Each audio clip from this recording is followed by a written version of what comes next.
జగన్మోహన్ రెడ్డి రాజకీయ పార్టీ నడపడం లేదని ఒక టెర్రరిస్ట్ పార్టీ నడుపుతున్నారని టీడీపీ గుంటూరు జిల్లా అధ్యక్షులు పిల్లి మాణిక్యాలరావు అన్నారు. యువతను నాశనం చేసి గంజాయి బ్యాచ్ ను పోషిస్తున్నారని ఆరోపించారు.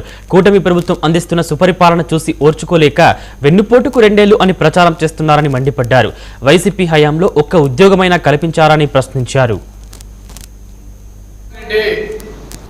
ఆంధ్రప్రదేశ్లో రాజకీయ పార్టీ నడపట్లేదని నేను అనేక సార్లు చెప్పాను.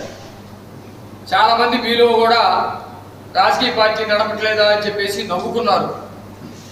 అతను టెర్రరిస్ట్ పార్టీ నడుపుతున్నాడు. ఆంధ్రప్రదేశ్లో ఉన్నటువంటి యువతని టెర్రరిస్టులాగా, గంజాయి బ్యాచ్ లాగా, రౌడీల్లాగా తయారు చేసి తన రాజకీయ పబ్బం గడుపుకోవాలని చూస్తున్నాడని చెప్పేసి నేను అనేక సార్లు చెప్పాను. ఈరోజు అది నిజమైంది.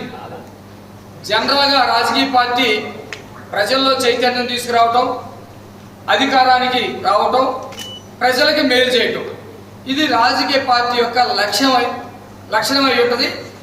అయి ఉంటుంది. కానీ జగన్మోహన్ రెడ్డి దీనికి భిన్నంగా ప్రవర్తిస్తాడనే సంగతి అందరికీ తెలిసిందే. ఈరోజు జగన్మోహన్ రెడ్డి యొక్క ప్రవర్తన చూస్తూ ఉంటే